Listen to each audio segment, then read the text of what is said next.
எல்லாருக்கும் வணக்கங்க.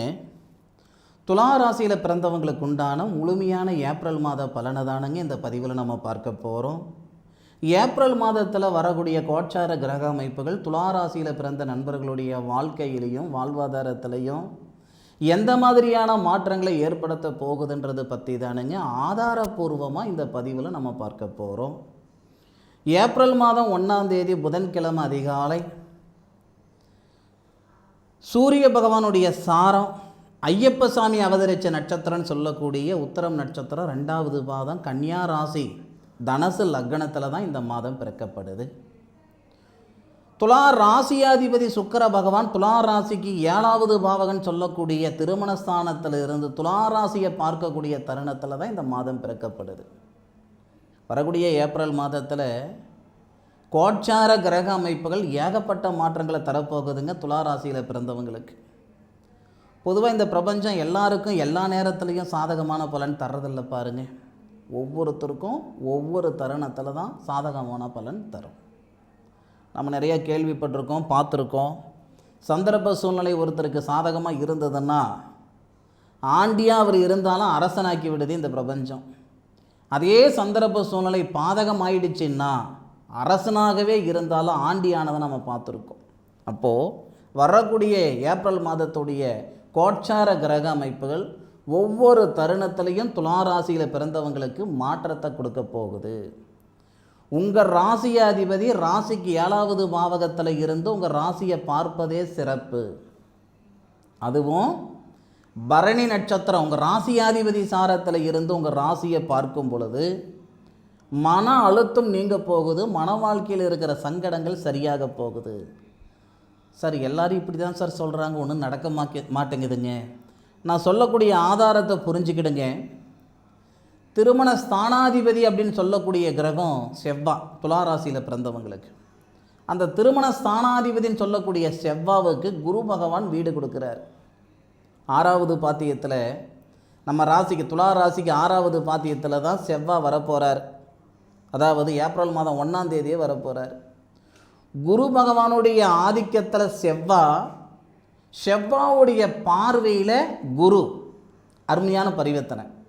அதுபோக இந்த மாதம் முழுவதும் ஏப்ரல் மாதம் முழுவதும் இந்த திருமணஸ்தானாதிபதின்னு சொல்லக்கூடிய செவ்வாய், குடும்பஸ்தானாதிபதின்னு சொல்லக்கூடிய செவ்வாய், தனஸ்தானாதிபதி, படிப்பு ஸ்தானாதிபதி எல்லாமே செவ்வாய் தானுங்க துலா ராசியில் பிறந்தவங்களுக்கு.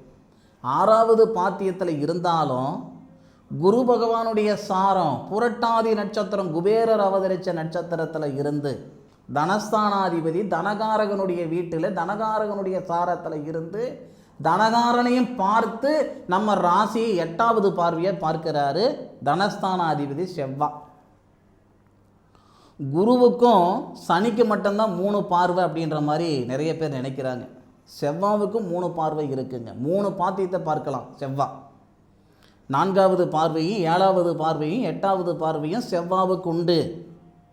அப்போ துலா ராசிக்கு 2வது பாவகத்துக்கு அதிபதி 7வது பாவகத்துக்கு அதிபதி செவ்வாய் 6ல் மறைஞ்சிருந்தாலும் சின்ன பரிவர்த்தனையோட நம்ம ராசியை பார்க்கிறாரு. மன வாழ்க்கையில் இருக்கிற சிக்கல்கள் நீங்க போகுது, மன அழுத்தம் சரியாக போகுது. 2வது எதை சாப்பிட்டா என் பித்தம் தெளிகின்ற அளவுக்கு இருந்துக்கிட்டு இருக்கிறேனுங்க. வாழ்ந்த வாழ்க்கைக்கும் வாழ்ந்துக்கிட்டு இருக்கிற வாழ்க்கைக்கும் சம்மதம் இல்லாத இடத்துல நான் இருந்துக்கிட்டு இருக்கேன். கொடுக்கக்கூடிய இடத்துல இருந்தேன், வாங்கக்கூடிய இடத்துக்கு வந்துட்டேன். பார்த்த இடத்துல காசு பணமாக இருந்தது போய் எந்த பக்கம் 10 ரூபாய் இருக்குதுன்னு தேடுற காலகட்டத்தில் இருந்துக்கிட்டு இருக்கிறேனுங்க. குண்டுமணி நகை வச்சுருந்தாலும் அடமானம் வச்சு பார்க்குற சூழ்நிலைக்கு தள்ளப்பட்டுட்டேன்னா இந்த நேரத்தில் தனஸ்தானாதிபதி நம்ம பார்க்குறாரு, நம்ம ராசியாதிபதி நம்மளை பார்க்குறாரு, தனகாரகன் சொல்லக்கூடிய குருவும் நம்மளை பார்க்கிறார். அப்போ செவ்வாய் பார்வை குரு பார்வை நம்ம ராசி மேலே படுவதால் குருமங்கள யோகம். நம்ம ராசியாதிபதி சுக்கிரன் தன்னுடைய சுயசாரம் பரணி நட்சத்திரத்தில் நம்ம ராசியை பார்க்கிறாரு, அதுவும் யோகம்தான். அசுரகுருன்னு சொல்லக்கூடிய சுக்கிரன் நம்ம ராசியை பார்ப்பதும், தேவகுருன்னு சொல்லக்கூடிய குரு சொந்த நட்சத்திரத்தில் நம்ம ராசிக்கு 9வது பாவகத்தில் இருக்கக்கூடிய குரு சொந்த சாரம், நம்ம ராசிக்கு 7வது பாத்தியத்தில் இருக்கக்கூடிய சுக்கிரன் தன்னுடைய சொந்த சாரம். அப்போ 2மே தன்னுடைய சுயசாரத்திலிருந்து நம்ம ராசியை பார்ப்பதால் அருமையான நேரங்கள். எத்தனை நாள் வரைக்கும் இந்த நல்ல நேரம் இருக்குது சாமி? நீங்கள் சொல்கிறது கேட்குறதுக்கு காதில் தேன் பாயிற மாதிரி இருக்குது, ஆனால் நல்லது நடக்க மாட்டேங்குதே சாமி. நல்லா புரிஞ்சுக்கோங்க, ஒரு ராசியில் பிறந்தவங்க குறைஞ்சபட்சம் ஒரு 10 கோடிக்கு மேலே இருக்காங்க. நான் பலன் சொல்கிறது என்னவோ எல்லாருக்கும் சேர்ந்து ஒரே மாதிரி தான் சொல்கிறேனுங்க. ஆனாலும் ஒவ்வொருத்தருக்கும் ஒவ்வொரு விதமான எதிர்பார்ப்பு இருக்கும் இல்லையா? ஒவ்வொரு மாதிரியான கிரக அமைப்புகள் இருக்கும், ஒவ்வொரு மாதிரியான தசாபுத்தி நடக்கும். நான் சொல்லிட்டு இருக்கிறது கோட்சார பலன், உங்களுடைய ஜாதக ரீதியாக உண்டான பலன் இல்லை. உங்கள் ஜாதக ரீதியான உண்டான பலன்னா இந்த தேதியில் இத்தனை மணிக்கு இன்னாருக்கு இதுதான் நடக்குன்னு சொல்லிவிடுவேன். ஆனால் இது கோட்சார பலன். நாள் வரைக்கும் சொல்கிறேனுங்க.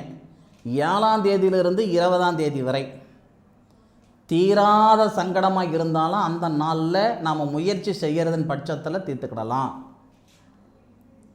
மன வாழ்க்கை அமையலையன்ற சங்கடம் இருந்தாலும் சரி, அமைஞ்ச வாழ்க்கையில் நிம்மதி இல்லை அப்படின்ற சங்கடமாக இருந்தாலும் சரி, ஏன் தொழில் ரீதியாக பலவிதமான சங்கடங்கள் இருக்குதுன்னு நினச்சாலும் சரி, இப்போ தொழில் ரீதியாக இருக்கிற சங்கடங்களாக இருக்கட்டும், ரெண்டாவது பார்த்திங்கன்னா உங்களுக்கு இந்த பொருளாதாரத்தில் இருக்கிற பிரச்சனைகளாக இருக்கட்டும், இது எல்லாமே உங்களுக்கு அந்த ஏப்ரல் மாதம் முழுமையாக உங்களுக்கு நல்லா இருக்குது.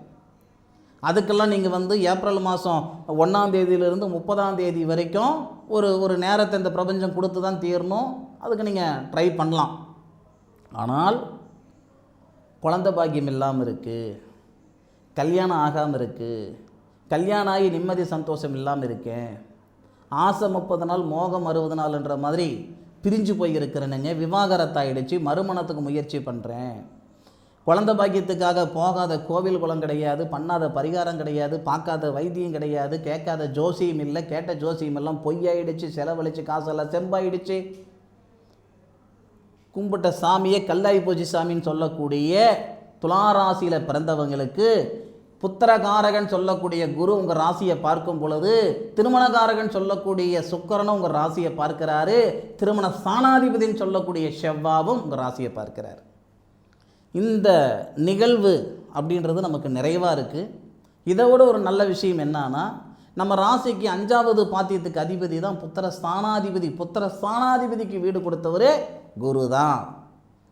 இது எல்லாமே நமக்கு நல்ல சாதகமாக இருக்கிற பட்சத்தில் 7ஆம் தேதியிலிருந்து 20ஆம் தேதி வரைக்கும் பிரமாதமான ஒரு நேரம் குழந்தை பாக்கியத்துக்கு.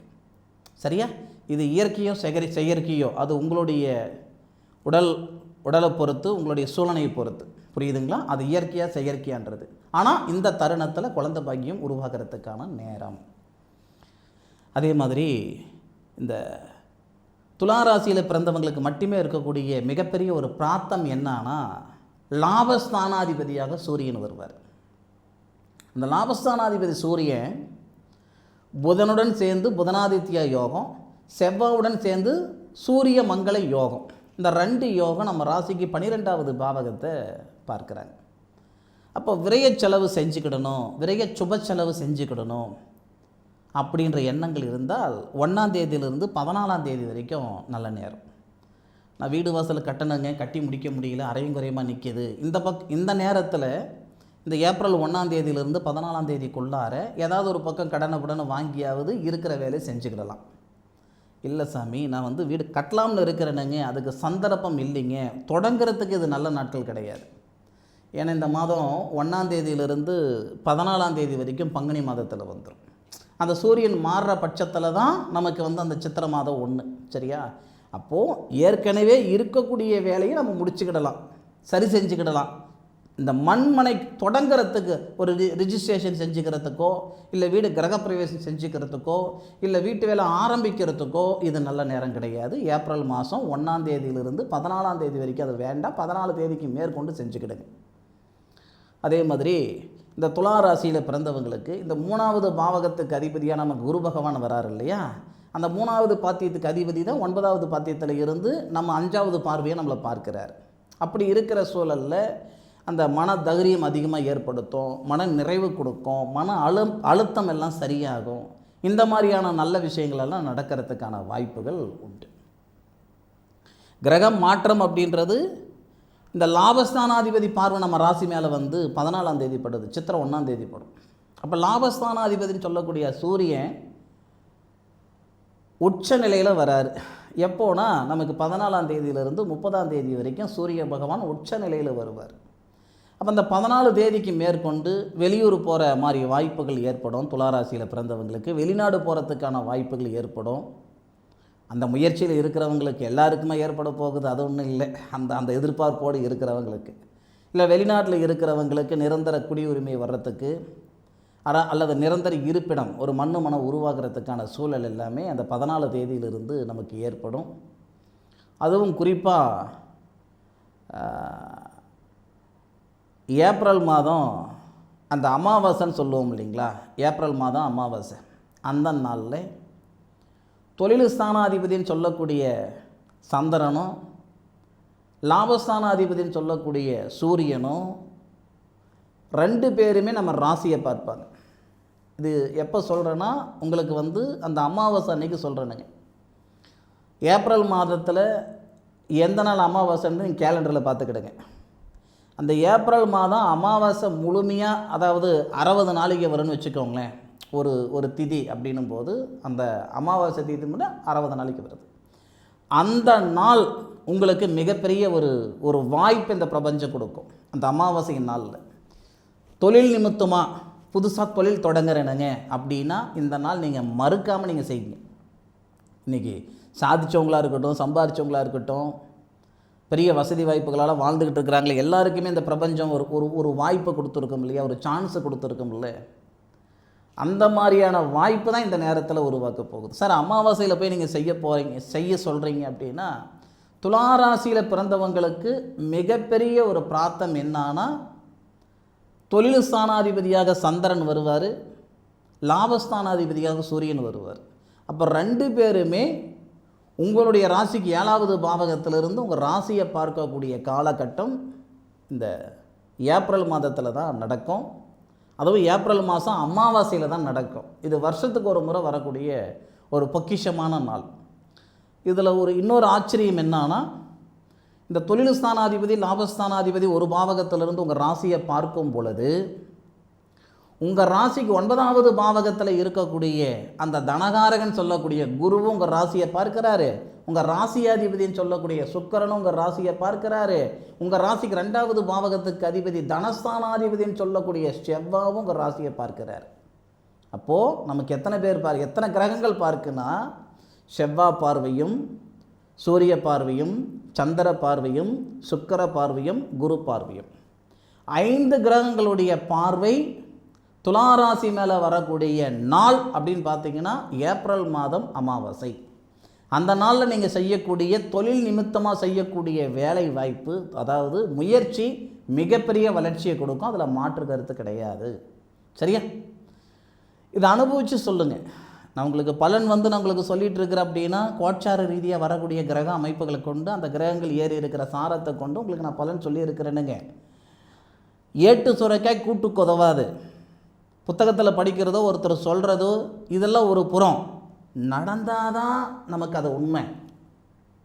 நடந்தால் தான் உண்மை. நான் சொல்லக்கூடிய ஜோசியம் ஒருத்தருக்கு நடந்தால் தான் நான் ஜோசியக்காரர் இல்லையா, நான் சொன்னது ஜோதிடம் இல்லைன்னா அது பொய். அதனால் நீங்கள் அனுபவித்து அடுத்த மாதம் நான் துளாராசிக்கு நான் பதிவு போடுவோம்ல, அந்த பதிவில் சொல்லுங்கள். சார் நீங்கள் போன மாதம் நீங்கள் சொன்ன விஷயம் நடந்தது இல்லை நடக்கலை, நீங்கள் பலன் சொல்கிறதுக்கு தகுதியானவன் இல்லை பலன் சொல்கிறதுக்கு தகுதியே இல்லாதவன், எதுவாக இருந்தாலும் ஏப்ரல் மாதம் முடிந்து மே மாதம் தொடக்கத்தில் நான் பலன் போடும்போது நீங்கள் அந்த பதிவில் அந்த கமெண்ட் கொடுங்க. நான் மகிழ்ச்சியாக சந்தோஷமாக ஏற்றுக்கிறேனுங்க. சரியா? அதுபோக இந்த ஏப்ரல் மாதம் வரை தான் இந்த ஆயுள் கால சாதக புத்தகம் செஞ்சு கொடுக்குறேனுங்க. தேவைப்படுறவங்க பயன்படுத்திக்கோங்க. ஒருத்தருடைய வாழ்நாள் முழுவதும் வரக்கூடிய பலன்களை தத்ரூபமாக தசாபுத்தி பலன்களிலிருந்து ஒரு ஜாதகத்தில் எவ்வளோ விவரம் வேணுமோ எல்லாமே இதில் அடைக்க கொடுக்குறேனுங்க. நட்சத்திர பலனு, ராசி பலனு, லக்ன பலனு, தசா பலனு, புத்தி பலனு, கிரக பயிற்சி பலனு, அந்த 12 கட்டத்தில் வரக்கூடிய அந்த 9 கிரகங்கள் எந்தெந்த இடத்துல எந்தெந்த கிரகம் இருக்குது, யார் சாரத்தில் இருக்காங்க, அதுக்கு என்ன பலன், எல்லா சரித்திரமும் இருக்கும். இந்த ஜாதக புக்கு ஒருத்தருக்கு நான் எழுதி கொடுத்தா இந்த ஜாதகத்தை படித்தாவே கிட்டத்தட்ட ஒரு 20% ஜாதகம் தெரிஞ்சுக்கலாம், ஜோதிடம் தெரிஞ்சுக்கலாம். அந்தளவுக்கு தெளிவாக அருமையாக எழுதி கொடுக்குறேன். தேவைப்படுறவங்க பயன்படுத்திக்கோங்க. ஏப்ரல் மாதம் வரை தான் இந்த அமைப்பு. ஏன்னா இது காசு பணத்துக்கு செய்யக்கூடிய வேலை இல்லை. என் தொழில் நிமித்தமாக செய்து கொடுத்துக்கிட்டு இருக்கிற வேலை. தேவைப்படுறவங்க பயன்படுத்திக்கோங்க. மீண்டும் அடுத்த ஒரு அற்புதமான தருணத்தை துலா ராசியில் பிறந்த உங்களை சந்திக்கும் வரை உங்களிடமிருந்து விடைபெறுவது உங்கள் வீட்டு ஜோதிட நண்பனான மா காளிதாஸ் மணிகண்டன். திருச்சிற்றம்பலம். வாழ்க வையகம், வாழ்க வளமுடன்.